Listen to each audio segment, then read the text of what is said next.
Hi, I'm Angela Wolf. I'm a fashion designer and online instructor. And when I got started, I started doing custom clothing and alterations from my home.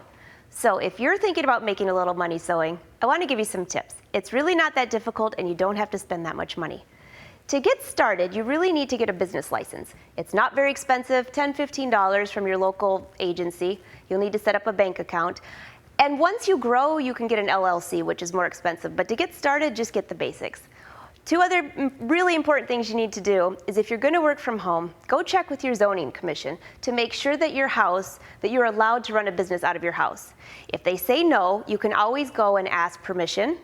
Many times they'll allow that, and if they still say no, you could always pick up and deliver clothes for your clients. I had to do that for a little while. It's not that bad.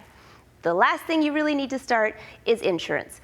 You need to get an insurance either to cover clients coming into your house, or covering the product that you have in your house, or covering the product that's going in your car if you're delivering. So, 3 basic things to get started.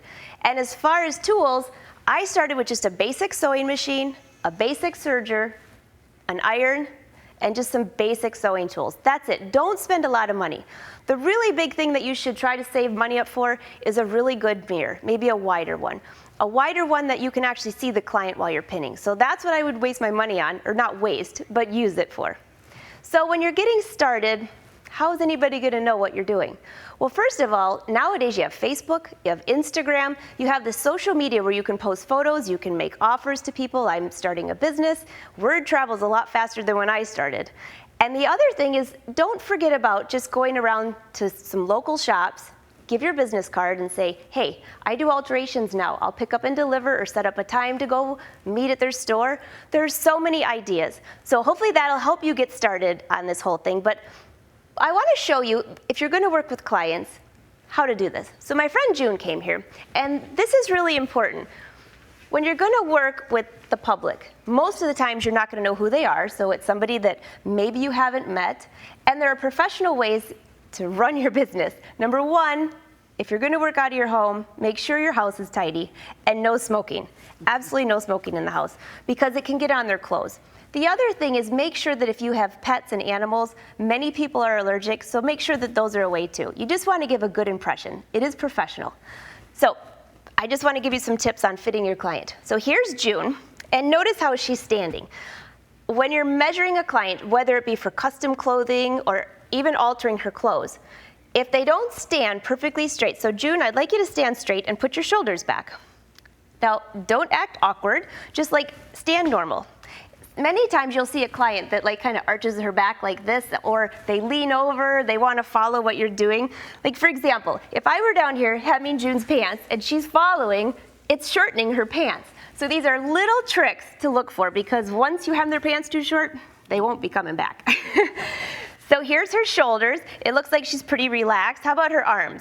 Well, if I were to say I'm measuring her for a custom garment, and I'm measuring, that looks great, and I start to measure her arm and she starts bending it or acting like this, it's a natural thing that your client's going to want to move with you. So just keep your eye up and make sure that her head is straight and she's just relaxed.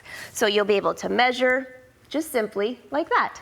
The other thing is when it gets into pinning your client, I used a few different things. I had a wristband, which worked great. This is just a little metallic thing. I would stick it in my pocket, and this was my favorite. That way, when I was moving around and pinning, I could just kind of go around her like this, and the pins would be right here. If you notice when I'm pinning here, I'm going to have June turn this way a little bit. You want to make sure when you're pinning your client, for whatever reason, pull the fabric away from them. And if you're really nervous about this, practice. Practice on your kids or practice on your husband. That would be good. But you just want to make sure that you don't poke your client. And you also want to make sure, however you touch them on anything that you're taking in, that you do it appropriately.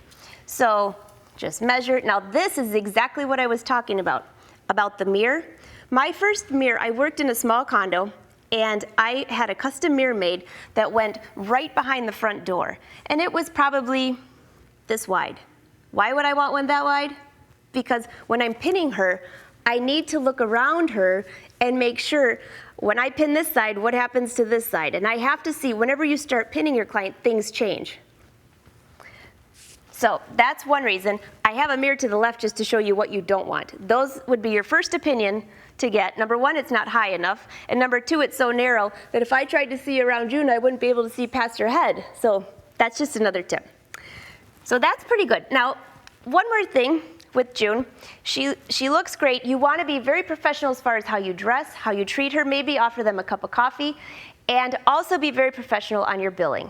So be upfront about what you're going to charge. If you're going to do custom clothing, don't think, I'm just going to sew this and I'll charge her later, because she probably won't be very happy with that. So if you know an approximate cost, you can tell her. If you're unsure, you should give her an estimate. And then if you know it's going to be a lot more, let her know that, because many times they'll be fine with that. The other thing you might find is that until you really build your confidence, that you might want to charge less than maybe you should. So make sure you do an internet search about what people are charging in your area. There is a difference in charging cities compared to suburbs, but the better you get, you'll get better at billing. You just don't want to end up in a rut where you're working 60 hours a week and you're avoiding your family, and all of a sudden you check the money at the end of the week and it's not very much because you were giving your services away. This is a professional business and you should be paid accordingly. So that's another thing with clients. And the other thing is, don't be afraid, and I won't do this to you, June, but don't be afraid of firing a client. You've heard of firing employees. Well, there does come times when you're working with clients that absolutely drive you crazy. And maybe it's a personality glitch, maybe, not her glitch, but maybe we just don't compromise. Or maybe they don't like what you do and it makes you feel insecure and you're going to mess up her stuff anyways. You just simply say, you know what, I just can't take your business right now. It's really hard to do, and I had to do it twice, but it's like a load comes off. So treat your business as you would anybody would. Well, thanks, June. Thanks for all your help, and don't forget to tell your friends about me. No problem. See you again. See you soon. So I hope you enjoyed those tips for starting your own business. I have a few more. First off, if you start working from home, make sure you dedicate a space for where you're going to work. I chose the master bedroom, but just choose a bedroom, the basement, wherever it is. Make sure that when you're working, that you balance your life. If you have a family, make sure you balance between yourself and your family. Don't avoid them, and don't always be stuck in your sewing room.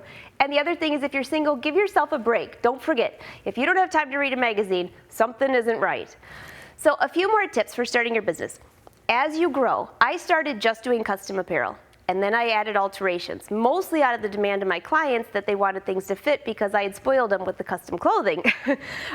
You can add alterations, and then I added a ready-to-wear line. That was fun and fashion shows, but I had to move into a larger space. And so that was a big step for me, and I was nervous, and it kept growing and growing. So make sure that you're ready when it's time, and don't overextend yourself. That's a big thing. I finished this book. It's How to Start Your Own Home-Based Fashion Design Business. Home-based is the key word there. So good luck in business, regardless of where it is. And then one more thing, once you get going, don't forget there are a ton of sewers out there, and maybe you don't like working with the public. There are many independent pattern designers out there, which is also where my career progressed. So have fun, enjoy, and make sure that you don't have to have a ton of money. Don't be scared, and don't be afraid to email me if you have questions.